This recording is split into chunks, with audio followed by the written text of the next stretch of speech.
안녕하십니까? 네, 연세대학교 명예교수 윤방부입니다.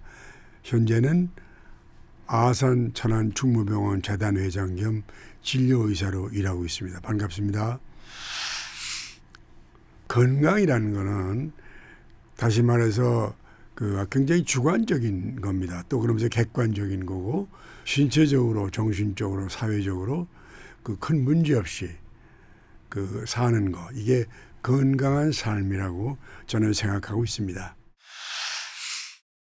1974년부터 78년까지 미국의 미네소타 대학에서 가정의학 전문의를 했어요. 그리고 학생 때 내가 택한 과목이 노인의학, 제리아트릭스를 택했어요.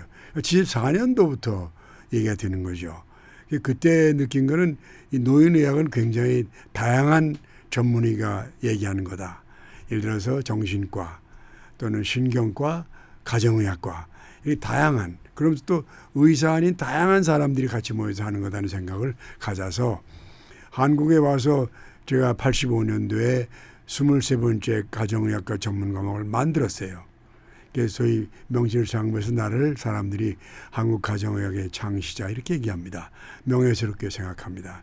그러면서 가정의학을 85년에 완성시키면서 다음에 우리나라에 필요한 게 뭐냐? 저는 노인의학이라고 생각을 했어요. 그래서 그 노인의학 공부를 계속하면서 제자 가운데 2명을 미네소타 대학으로 보냈어요. 가서 노인의학을 전공해라. 2명이 노인의학을 전공하고 한국에 돌아와서 노인의학을 표방을 했었는데, 내가 내 2 제자에게 노인의학이 앞으로 어떻게 할 거냐, 한국에서 전문 과목으로 갈 거냐, 아니면 여러 과가 모여서 하는 걸로 갈 거냐, 그걸 결론을 못 내려서 결국은 지금까지 전문 과목이 아닌 그냥 다양한 전문 과목이 모여서 또 다양한 여러 직종이 모여서 가는 그런 학문이 됐어요. 저로서는 76년, 7년에 이미 생각을 했던 겁니다. 사실 우리가 세상을 살아가면서 소위 인생의 라이프 사이클이 있어요. 그 사이클은 뭐냐면 처음에 어린아이가 태어나고, 그 다음에 3세까지를 영아라 그래요. 그 다음에 5세, 7세 요거를 유치원, 그 다음에 학생, 초등학교부터 중학교, 그 다음에 이제 티네이저가 와요. 16세에. 티네이저가 된 다음에는 모든 아이들이 집을 떠나는, 결혼하거나 직장을 가지고, 그 다음에 이제 부모만 남게 돼요. 그리고 결국 혼자 남아서 인생을 종언하는 건데, 그냥 하나의 사이클이에요.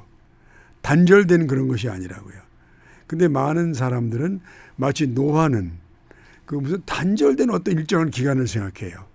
그러다 보니까 주위에 보이는 사람 보면 미안하지만 냄새나고 좀 지저분해 보이고 없어 보이고 또 좀 추해 보이고, 걷는 것도 좀 저렇게 안 했으면 하게 꺼부렁하게 걷고, 양 냄새나 나고, 그리고 말만 많이 하고, 그러니까 젊은이 볼 때 야, 저거 내가 저렇게 된 걱정을 하게 되죠.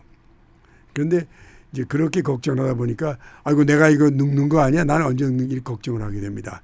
그러다 보니까 20, 30대에도 필요 없는 노화에 대한 걱정을 하고 여러 가지 이상한 또 방법을 동원하기도 해요.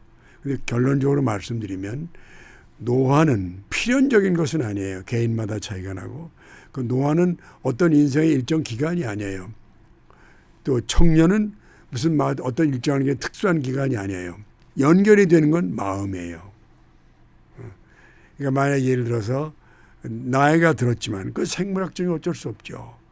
내가 아주 마음속에서 나오는 아주 신선한 정신도 있고, 또 뭔가 하는 용기도 있고, 이거 청년이에요. 그러니까 80 먹은 사람도 청년일 수 있고, 거꾸로 20, 30대가 위축이 돼가지고, 내가 살아가는데 꿈도 없고, 모험심도 없고, 용기도 없고, 그냥 현재 살아가는데 급급해서 스트레스, 그건 노인이에요. 저는 그렇게 보기 때문에 특히 현대의 젊은이들은 자기들이 본 모습을 통해서 노인을 생각하고 정의하기 때문에 두려워하고 생각하지 않는 이렇게 생각합니다. 제일 먼저 많은 사람이 느낀 게 뭐냐면 소위 말해서 근시가 안 돼요. 책을 읽지 못해요. 그럼 우리가 보통 우리나라 표현은 노안이라고 불러요. 갑자기 보던 책이 글씨가 작게 안 보이는 거예요. 이게 대부분이 40대 초반, 40대 중반에 와요. 거의 한 50%가 그때 많은 사람들이 야 이게 노안이라 그러니까 내가 늙는 게 아니라 생각을 갖는 걸 나는 의학적으로 알고 있어요. 그러나 사실은 나 개인적으로는 늙는다는 생각을 별로 해본 적이 없는데 사회에서 그렇게 만들어줘요. 내가 만든 적 한 번도 없어요. 뭐 예를 들어 신체 기능이나 모든 걸 볼 때 왜냐하면 인체의 생물학적인 나이는 아무 의미가 없어요. 살아다 보면. 기능 나이가 중요한데 내가 기능이 뭐 80대도 30대 기능일 수 있고 30대로 80대 기능이 다른 거니까. 근데 뭐 정년 이런 걸 만들어 가지고 정년 되면 내가 이거 나이가 들었구나. 그걸 사회에서 만들어줘요. 그래서 난 그때 정년 의과대학 퇴임을 하면서 그때 내가 내가 이거 나이가 들었네 하는 생각을 솔직히 해봤어요. 네. 중국에서 57명의 뇌 질환으로 사망하신 분을 한번 부검을 해서 연구를 해봤어요. 그랬더니 45세부터 55세 사이가 제일 빨리 인간이 생물학적으로 늙는다는 거예요. 확 늙기 시작하는 게 그 연령이라는 거예요. 나는 노화라는 걸 그렇게 봐요. 성장이 멈추거나 퇴화하는 게 아니에요. 천천히 연령에 따라 점검하면 천천히 자라는 거예요. 그렇기 때문에 노화라는 거는 특별한 시점이라고 할 수 없다. 그래서 하나 특징이 있다면 나이가 들수록 잘하는데 좀 슬슬 자란다. 그리고 또 하나 좋은 점은 대신 자기를 성찰할 수 있는 그런 기능을 갖는다. 이게 나는 노화라고 보기 때문에 그렇게 생물학적인 건 별 의미를 두지가 않아요. 우리나라인 경우는 질병이나 이런 거에 대해서 사실은 자기가 진단해서 진료하는 경우가 한국 사람 많아요. 감기야. 뭐 지가 자기 진단해요. 또 배 아프면 설사야. 그러다가 결국은 큰 실수를 하게 되는 경우가 꽤 많이 있어요. 근데 미국의 하나 좋은 점은 진단은 자기가 하지 않아요. 진단은 누가 하느냐. 가능하면 주치의가 미국은 있어요. 개인마다. 가정의라고. 가정의에게 뭐 전화 상담할 수도 있고 갈 수도 있고 그래가지고 그 가정의에게 진단을 받아가지고 그 다음에 자기가 처신하는 경우가 많아요. 근데 대개 예를 들어서 감기인 경우는 처방 안 해요. 그냥 뭐 좀 열나면 뭐 좀 먹고 물 좀 많이 마시고 그리고 좀 쉬어. 뭐 그렇게 얘기를 하는데 우리는 꼭 감기 환자가 되면 처음엔 지금은 안 그렇지만은 전에는 약도 안 주세요? 안 주면 그래요. 주사라도 한 방 놔주셔야 될 거 아니에요. 그래야 병원 갔던 기분을 느끼신다고 해서 특히 애들을 데리고 온 어머니들 의사가 이렇게 얘기하면 뭐 이거 들으러 왔습니까? 뭐 좀 이런 걸 좀 한국 사람들은 많이 갖고 있는 것 같아요. 미국은 의료 시스템이 주치의를 가정의를 갈 수 있기 때문에 그 사람과 의견 교환해서 아주 쉽게 또는 의학적으로 진료나 진단을 받을 수 있는 게 미국 시스템이고 그래서 조금 의학의 환자를 보는 눈이 우리는 너무 조금 덜 과학적이라고 나는 생각을 해요. 미국의 환자들은 의사가 시키는 대로 해요. 그야말로 의사의 의견을 무조건 따르고 어떻게 하라고 하면 예를 들어서 설사 환자가 꽤 많이 와요.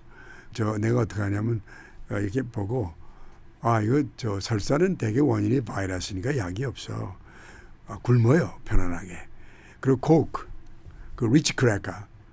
리치크래커 먹고 코크 먹고 그냥 지내고 그다음에 내일 아침에 괜찮으면 토스트에 아무것도 바르지 말고 먹어요. 그리고 나한테 전화해요. 그럼 전화를 자주 통화해요. 그렇게 하면 그대로 지금 굶어요. 그리고 콜라 리치크래커 넣고 먹고 이런 경우가 우리가 미국 애들은 철저하게 의사한테 얘기를 해줘요. 그리고 직장인인 경우에는 직장에 내가 써줘요. 이 사람은 이렇게 왔다 오늘 병원에 왔다는 증거를 써줘야 되니까 그럼 직장에 갖다 내고 그다음에 또 하나 뭐가 하면 감기나 이런 거 오게 되면 첫째 한국 사람들은 좀 그 정근상 개근상이라는 걸 받아왔잖아요. 개근하는 걸 장기로 삼아가지고 그냥 아파도 참고 난 왔습니다. 이게 참 무식한 짓이라고. 왜냐하면 감기 환자가 어느 사무실에 들어갔다. 25명이 감기 환자가 돼요. 그러니까 그런 경우에는 남을 위해서라도 자기가 회사에 가지 않고 또 그 회사의 책임자는 가서 퍼지지 않게 해주는 그런 게 있어야 되는데 우리는 그게 조금 쟤는 말이죠. 아픈데도 참고 나왔어. 특히 감염병인 경우 그런 경우가 조금 우리가 생활 패턴이 좀 다른 것 같아요. 고쳐야 될 점이라고 나는 생각해요. 우리가 보통 의학적인 관점에서 여러 가지 연구를 보면 인간의 수명은 120세까지 가능하다 그래요. 근데 120까지 가능한 모든 조건을 우리가 가지고 태어났는데 우리가 깎아 먹어가는 거예요. 인간이. 더군다나 개인적인 차이 때문에.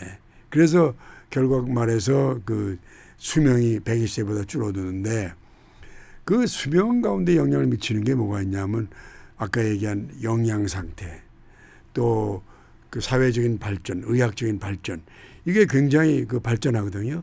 그게 또 수명을 연장해 줄 수가 있어요. 그렇기 때문에 아마 내가 볼 때의 베이비 붐 시대는 1950년 생일 베이비 붐 시대를 보는데 50년을 그 후에 태어난 그 다음 세대 내가 볼 때 100세까지는 다 가능하지 않을까 그렇게 생각합니다. 그래서 그 100세 시대를 호모 헌드레드라고 그러는데 벌써 100세 시대가 왔다고 얘기하는 분도 있잖아요. 그렇게 가능하다 봅니다. 어네스트 해밍웨이의 바다와 노인이라는 소설 보셨죠? 그 어네스트 해밍웨이라는 자체가 큐바에 가봤는데 나도 자기가 절대 늙지 않은 걸 보여주기 위해서 뭐 그냥 평소에 하던 모든 일 하다가 물론 50 중반에 죽었지만 그래서 그 샌안토니오라는 노인을 6m짜리 그 고기와 싸우는 걸 만든 게 그게 바로 그 바다와 노인이에요. 그러니까 그렇다. 연령은 문제없고 끝까지 기능 가는 거다. 이런 게 우리가 있잖아요. 그다음에 롱펠로우라고 하는 미국의 시인이 있어요. 또 뭐 고전 작가 그런 이 사람이 하버드 대학 교수였어요. 근데 이 사람도 다시 리타이어하고 나서 활동을 더 많이 하는 거예요. 그래서 하루 제자들이 왔어요. 그래서 아니 어떻게 된 거냐? 그래 너희들과 내가 그 다른 것은 나도 잘하고 너도 잘하. 그러니까 나는 슬슬 자라. 저 정원의 고목을 봐라. 꽃이 피지 않니? 나에게 노화라는 건 퇴행이나 멈춤이 아니라 서서히 자라는 거다. 이렇게 얘기를 해요. 그래서 노화에는 우리가 신체적인 거, 사회적인 거, 정신적인 거, 마음적인 거. 신체적인 거는 어떻게 생각하면 세월이 가면 저 시간의 차이는 있지만 다 비슷해져요. 주름 생기고. 그러니까 사회적인 거, 정신적인 거는 전혀 뭐 10살짜리와 80살이 같을 수도 있어요. 그래서 노화는 소위 말해서 신체적인 생리적인 연령은 잊어버려라. 기능 그게 바로 그 노화를 정의하는 것이니까 이 기능을 제대로 이루기 위한 노력을 갖다 얘기하고 싶어요. 전원경 교수님과 함께 미국과 필라델피아를 누비며 세계 7대 미술관을 모두 관람합니다. 관심 있으셨던 분들은 조금 서두르시면 좋겠네요. 영상 아래 링크에서 자세한 내용을 확인하세요.